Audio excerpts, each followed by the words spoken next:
A nightmare awaits us. A nightmare of having our mind trapped in a body that is not our own. A body full of women who have been assembled for the benefit of a man who disguises his perversion as a form of medicine. We'll be singing of our scars just after this.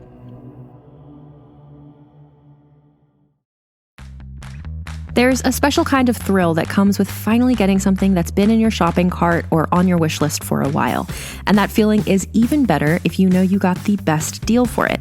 That's why the savviest shoppers shop with Rakuten.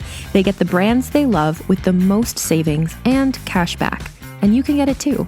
The idea is simple. Stores pay Rakuten for connecting them with shoppers, and Rakuten shares the money with you as cashback.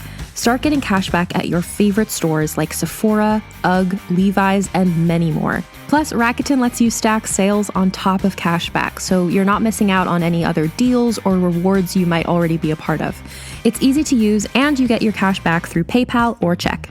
Download the free Rakuten app and never miss a deal. Or go to Rakuten.com to start getting the most bang for your buck. That's Rakuten.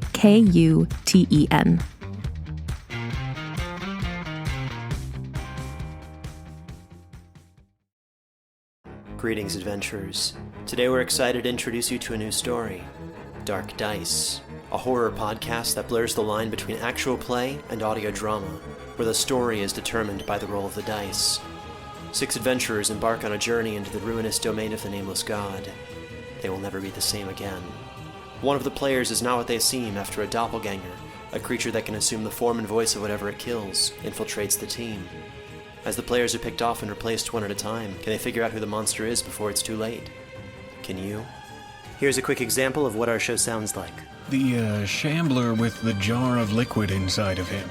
Soren Arkwright let loose an arrow that cracked the glass, passing through the spine of the creature. The shambler still managed to maintain its forward momentum, but stumbled as it eagerly tried to bite and swipe at Soren, landing near his feet. As Jeff Goldblum has now joined our cast, Dark Dice is available however you listen to podcasts. Hi, this is Fred Greenhalgh, host of Undertow, Realms podcast taking you under the surface and into the weird and the wicked. I'm also the co-creator of the series we're experiencing, The Dark Tome. Well, Cassie found herself trapped by the agents of the Parabellum, and she'll be entering a story from which there seems no escape. Sing Me Your Scars by Damien Angelica Waters.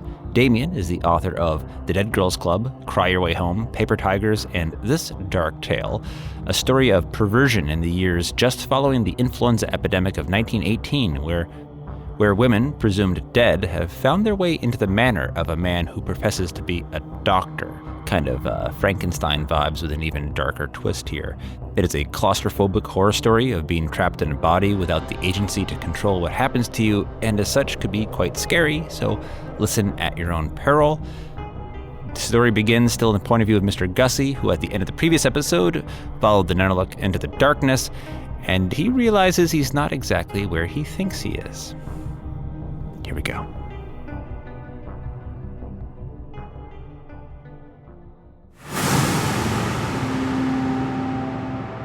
Sammy? Sammy? Oh, Sammy's not real. Thank God I'm back in my own body. Never died in a story before. Wonder what that means. Nothing good. Huh? Who are you? You would forget me, wouldn't you? Go ahead and ruin my life, and you can't be bothered to remember my name. Grace? Haven't aged a day, have I? That's what being trapped in the Dark Tome will do to you. I'm sorry about what happened. I tried to save you. You see... Quiet, Wilbur! Oh, yes, I know your true name.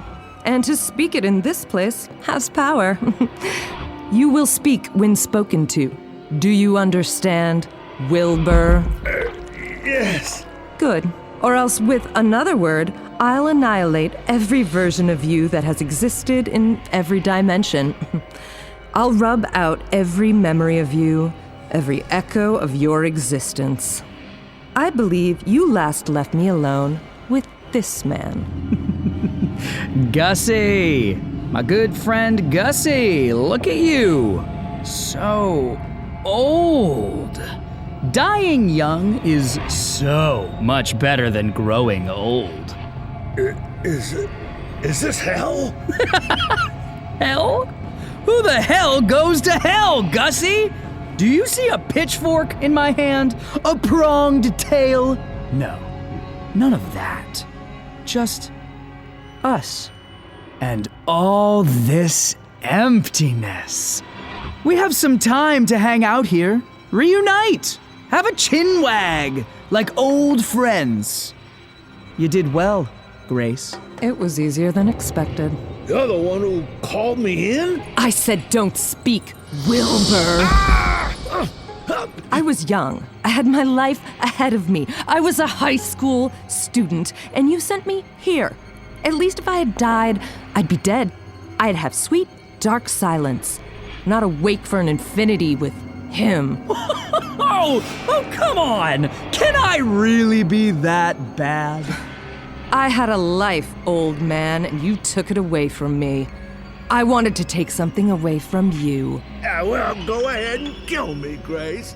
My life ain't been worth living for a long time anyways. Oh, it's not killing you I have in mind, old man. It's her. What? Your new little plaything, Cassie. Is that her name? No, don't. This is about me. Cassie ain't got nothing. Oh, I think my old pal Gussie has a crush. Shut up, you twisted sicko. I think you forget who's in control here. Wilbur. Do you know what I am? What we are? Huh?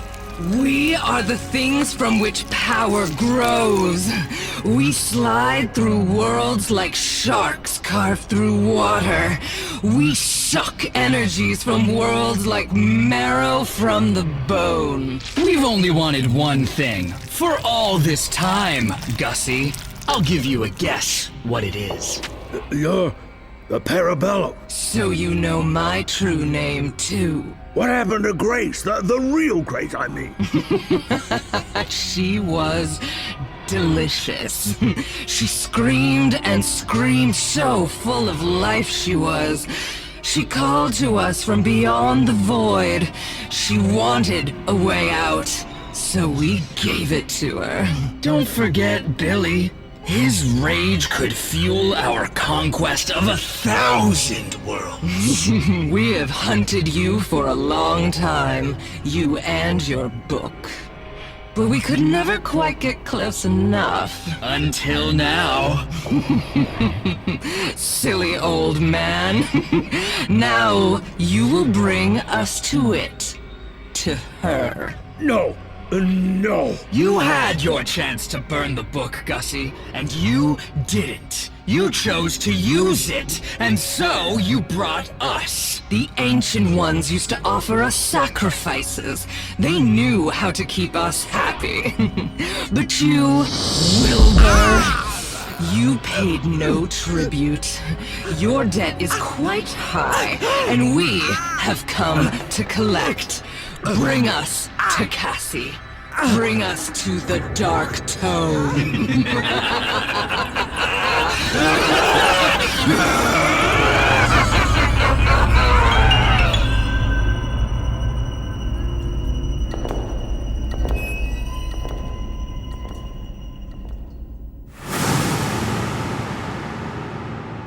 What?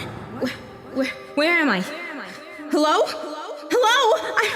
I'm so cold. This is not my body. Hello?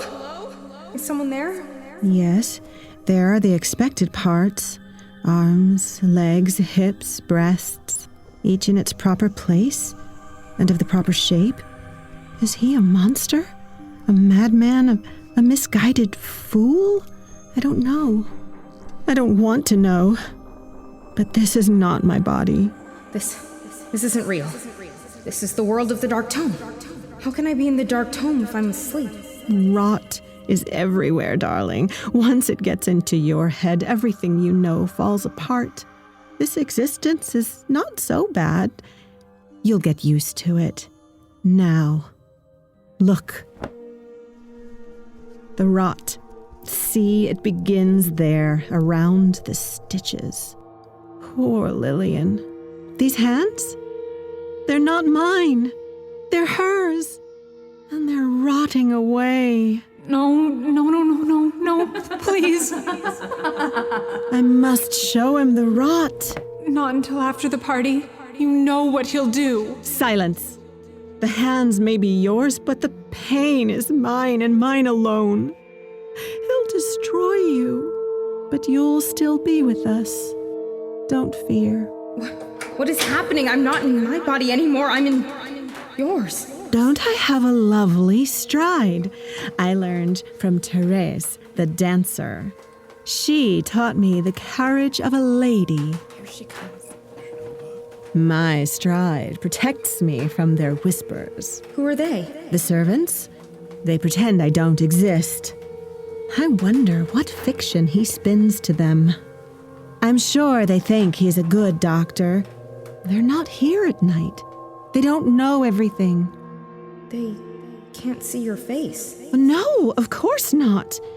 If I'm to leave my room, I must wear this veil and cover every bit of flesh.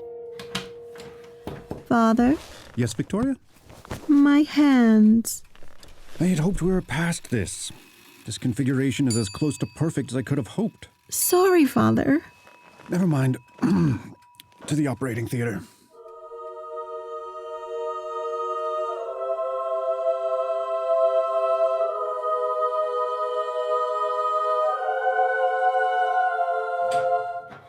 It smells awful in here. You get used to it. Who are you speaking with, Victoria? Myself. Sit. You're sure you're well? If you're hearing voices... Just the hands, Father. The rot binds me to him, and the stitches bind you to me.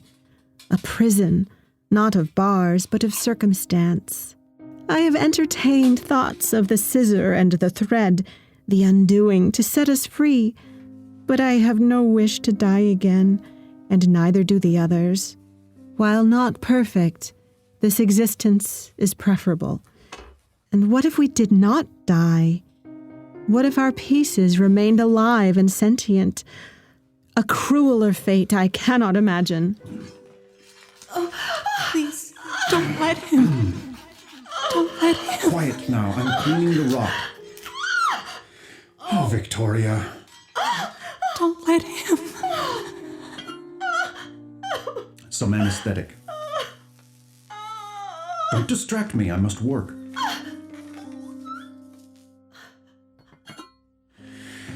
We'll find another hand. Go now, and don't let anyone see you. They wouldn't understand. Yes, Father. Thank you, Father. I failed him. At least it was only the one. You wouldn't understand. What if it spreads? Would serve her right. Hush. Remember Emily? She had reason to weep. You do not. Stop. Please, all of you. I need to sleep. To heal. Heal? Heal from what? To remain. I'm sorry, Victoria.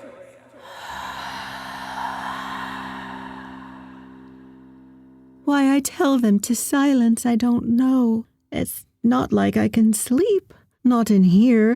Not like this. Want to see the outdoors? Will you get in trouble? Not if I'm careful. I've done it 100 times. Watch. There's a servant's entrance behind this tapestry. You must go carefully through the narrow passage with the spider webs into the main wing of the house, past all the wondrous carpets my feet will never touch, and couches I will never recline upon, past the bedrooms, mine, his, the guests, and to the east wing, and the servants' entrance. And now, feel it. The air is so cold as to take my breath away. It's a short walk down to the gate. From here, I can imagine what it would be like if it were unlocked. If I could walk through the gate and down the path to town. Why don't you? What if I ran away and the rot returned? Who would fix me? The rot would not stop until it consumed me whole. I tried escaping once, and he left it just so I could see what happened. The rot crept from my wrist up into the entire arm. That was Rachel's. He removed both arms then, so that I could have a matching set. Look, down there. You can just see the steeple of the church glimmering in the moonlight. I've heard the servants talk about the market, the church. Beyond the town, there's a road that winds around a bend and disappears from sight. My parents' farm is a half-day's travel from the town by horse and carriage. It would be a long, difficult walk, but not impossible. I wonder if my Peter, he's the eldest, has asked for Ginny's hand in marriage yet, or if young Tom has stopped growing. I wonder if Mother still sings as she churns butter. And Father, well, I wonder if he has learned to smile again after what happened. I wish I could see them all again. I should not tarry. Back to bed.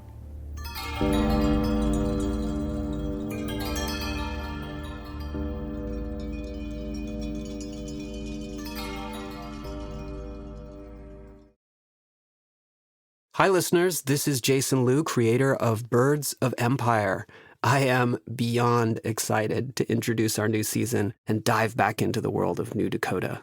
Birds of Empire follows 4 young people from the clans of New Dakota: the Bears, the Rams, the Birds, and the Wolves. Each hero we follow will struggle with their own demons, burdens, and hopes as their battles play out across a sprawling, lush, and brutal landscape unlike any that's come before it.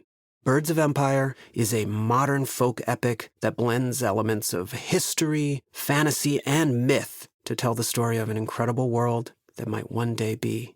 Book 1, The Dawn Age, introduced us to the world and the heroes who call it home. Book 2, The Seed of White Rock, continues our heroes' journeys as destinies collide, revolution brews, and new alliances are formed. All things return. Follow now on Apple Podcasts, Spotify, or wherever you're listening to never miss an episode. My sisters are quiet in the dark. My chest, that's Molly's. But the heart, that's someone else's. Not us. Someone who does not speak. Sometimes I think I feel her presence, like a ghost, but she never speaks. Perhaps there is not enough of her left to have a voice. Perhaps she simply refuses to speak. I wish I knew her name. 'Twas in the first part of the night that we did sport and play, and in the second part of the night she in my arms did lay. When morning came, she said to me, "Oh, sir, I am undone. Oh, hold your row, you silly young gal. The foggy dew is gone." Enough. Go to bed. Did I offend? To bed. Once a week in the small operating theater, he has me strip, and he inspects all the stitches, all the parts. He checks my heart and listens to me breathe. I hate the feel of his eyes upon me. I am more than naked. I am violated. Not long after he brought me back, I tried to stab myself with a knife. At the last moment, I held back and only opened a small wound above my left breast. Stitches hold it closed now. The mind of all things, be they the smallest insect to the largest mammal, desires life. You are proof of this. It was Emily. Emily. I remember her. Emily. She was with me from the beginning. She was always kind, always patient. She helped me stay sane. She reassured me when I cried, told me I was not a monster, though I insisted otherwise. She told me everything would be all right. But then she rotted away. Quiet, abominable woman! Quiet, or it shall hurt more.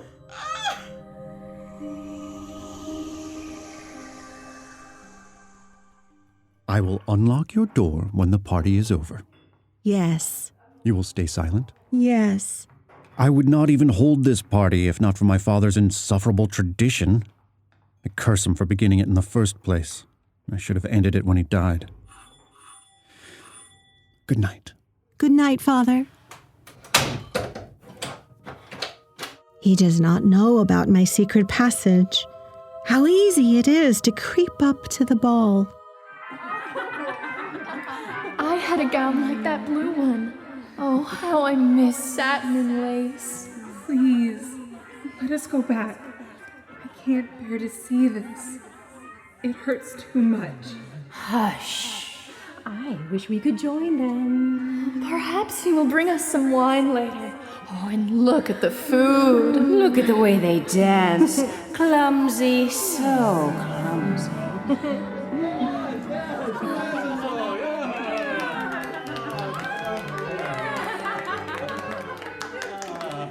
I dance. Not a dance from Therese, but a dance from my childhood. I remember the harvest festival, the bonfire, the musicians. My father placed my feet atop his to teach me the steps, and then he spun me around and around until we were both too dizzy to stand.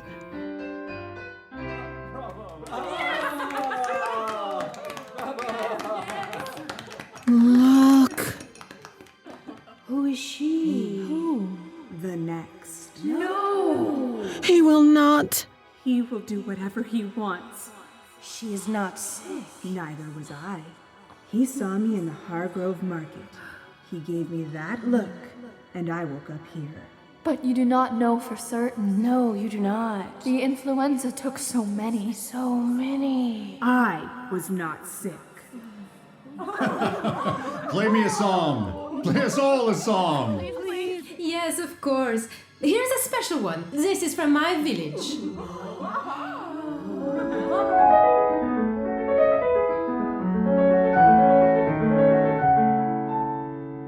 The next day is Sunday. The servants have the day off. He has gone to Mass. I creep through the passageway into the outside. Even at this distance, I can hear the songs from the church.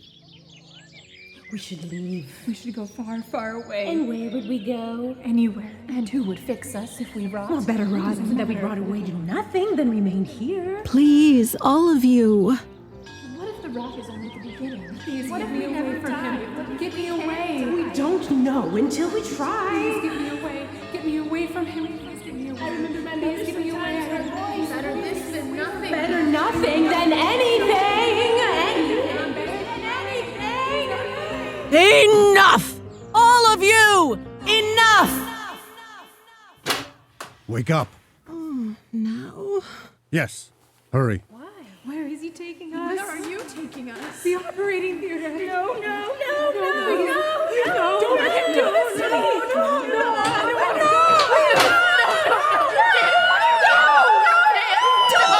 Don't you dare touch me. If you will not comply, you will sleep.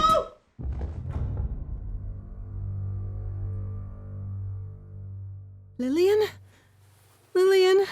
She's gone, Crier. She was dangerous. We've got another. Who's that? What happened to me? Where's my body? Welcome to madness. What's your name? Anna? I told you we should have run away. Where am I? Who is that? Please, I want to go home. That's not happening, sweetie. He did something, Anna. Something very bad. And now we're all you have. No. What is happening? What's happening to me? Anna? Not everyone can handle it. Anna? She's gone down. Deep down. It's okay, Anna. It'll be okay. Easy for you to say. You're the one with the new fingers. They're beautiful fingers. Anna's fingers. Better to tickle the ivories with. He took away the last part of Lillian. Good riddance.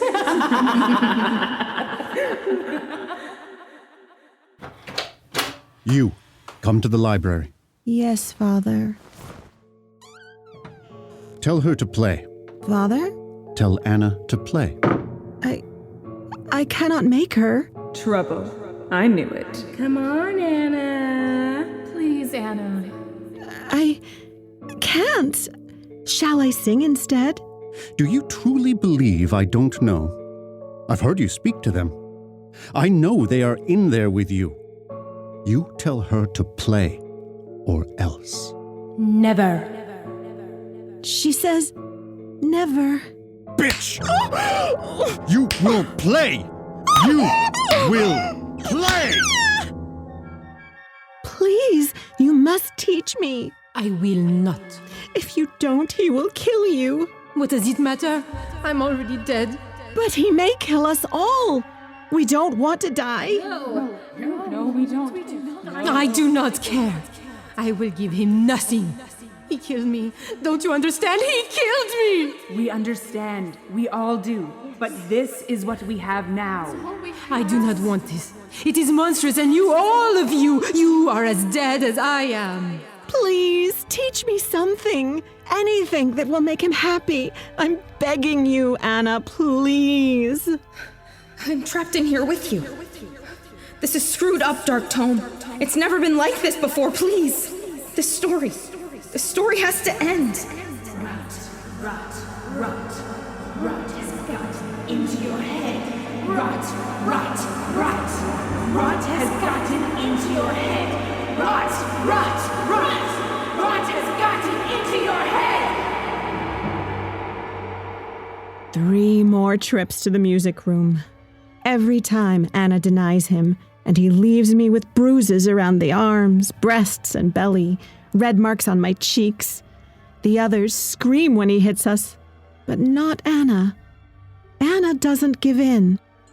And on the 4th... You horrid little wench! I will make you play! You will play! I decide to run. Too late. What took you so long? It's not safe. I creep my way from the passageway to the kitchen. I gather cheese, bread, a few apples. I take an old cloak from a hook near the servants' entrance. I pull up the hood as I venture out into the night. The air out here, so crisp. I find a good large rock and lift it, ready to crack the lock on the gate. You fool. I had such high hopes for you. Perhaps I will have better luck with the next one. Where are you going to go to? Back to your family? Do you know what they would do to you? Even your own ma and pa would tear you limb from limb and toss you into the fire. If I didn't need the rest of them, I'd let you go just so you could find out. Good night, Victoria.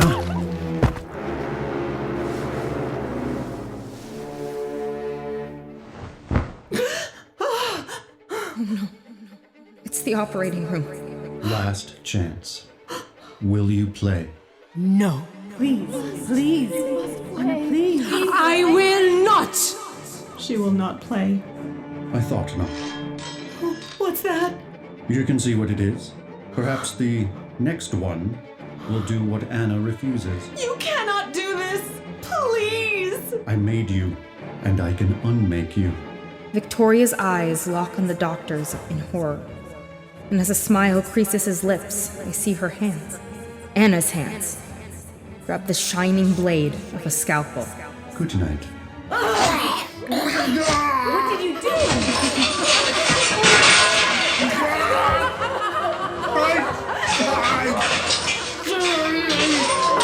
I'm sorry too.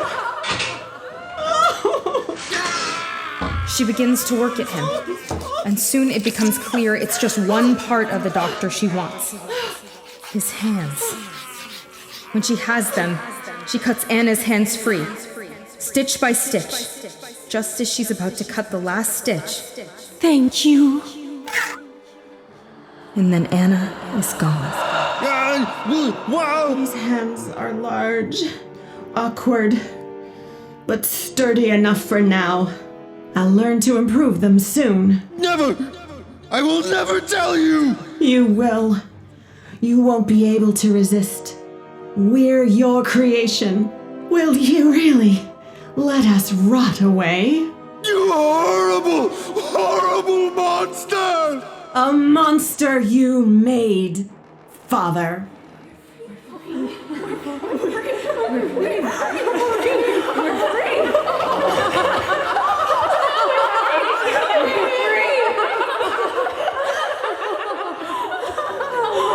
Let's see how pretty this place is when it burns. Let's burn it. We'll cleanse this place with a fire. My house! My operating theater! My secrets! So sweet. There's the path to town. You'll never make it! They'll rip you apart! You have no power over us anymore.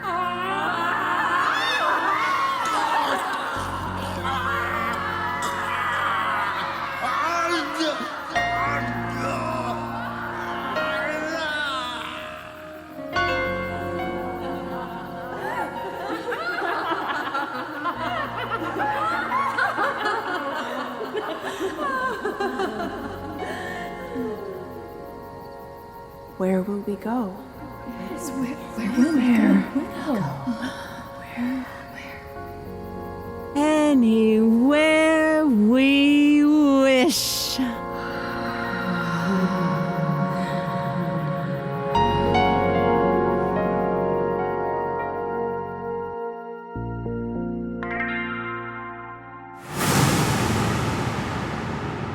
What?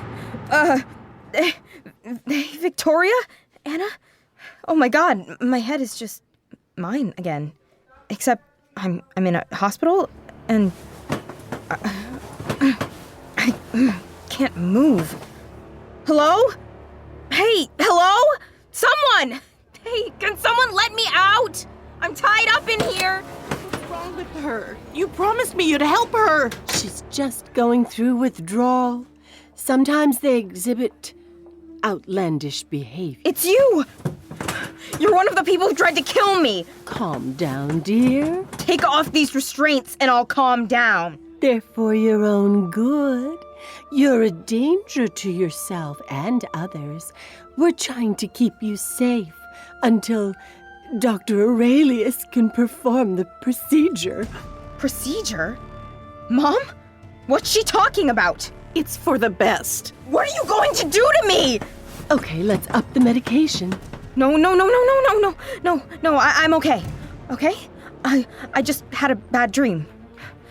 Can I have a moment alone with my mom? I'll check in with the doctor. It shouldn't be much longer. Toodaloo. Cassie, I know how this must look. Must look? I got grabbed by these creeps and now one of them is pretending to be a nurse and they're taking me into surgery. It looks bad, Mom. Don't make this harder for yourself, Cassie. Oh, this can't be real. This can't be happening. Oh, Dark Tome. Is that the name of the drug? It's the name of my book. They told me it was that girl, Kim, probably. They get impressionable young girls hooked on these designer drugs, give them out at parties. It was prom night, wasn't it? No! It was right after the prom that it happened, that thing with Mark. Mark attacked me! What you did, Cassie. I can't explain what you did to our apartment. All I know was that something was wrong. And then you went missing. No, this is all wrong. I'm not the perfect mother, I know that. But I love you. You have to believe me. No. Mothers who love their children don't put them in for random procedures. Cassie, I was like you once. Young, curious, invincible. I thought I could do whatever I wanted with whomever I wanted. It started out innocent at first, but then... This isn't like that, Mom. Have you listened to a word I've said? Could you ever, just once, get out of your own head and listen to me? I prayed. If God would only bring my daughter back, I would prevent what happened to me from happening to you. I needed help, so I called the only person I could think of. Your guidance counselor. Get me out of here! Keep your voice down, or else... What? You'll lobotomize me? Already part of the plan. Cassie, stay calm. I'm trying to help you. Get out of here, you snake! You set this all up! You don't understand. What's there to understand? You turned me over to these monsters! You see, Mrs. Pinkham, how she talks? She's still altered. I know. Ask him, Mom! Ask him about the magic book! Cassie, I've already told them all about it, about your unseen worlds. You're talking about drug-induced hallucinations. The problem is, these designer drugs you've been playing with, they affect the brain's chemistry. You! We used to think it was permanent. Lucky for you, they've recently discovered that these changes are reversible. We flew a machine in from Switzerland this morning. State of the art. It works with your brain to undo... No! Get me out of here! I don't want to be undone! I can't stay here anymore. I'll walk you to the lobby. Cassie, you should have burned the book. Yeah, that's right. Leave me, Mom! Make me fend for myself! Just like you did with Mark. Just like Tom before him and Greg. Hey, remember him? He was a hell of a charmer. Do you know what he did to me while you were... Bring the nitrous. Oh. Oh, let's get her in. They're getting impatient. Mustn't keep our guests waiting. Ooh, she's blurring. Oh my, look, you can see the tendrils of the book on her. Little magic contrails. Even nitrous can't keep a good sorcerer down. I can't wait to see what's inside this one. Doctor, can I get a scalpel?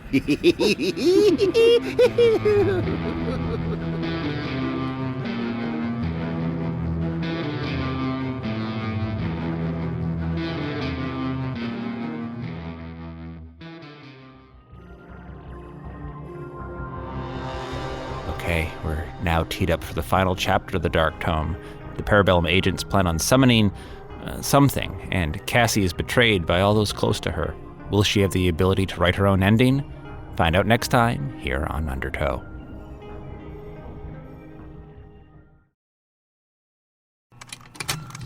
Contained herein are the heresies of Radolf Burntwine, erstwhile monk turned traveling medical investigator. Join me as I uncover the blasphemous truth of a plague-ridden world, that ours is not a loving God, and we are not its favored children. The heresies of Radolf Burntwine, coming January 2nd, wherever podcasts are available.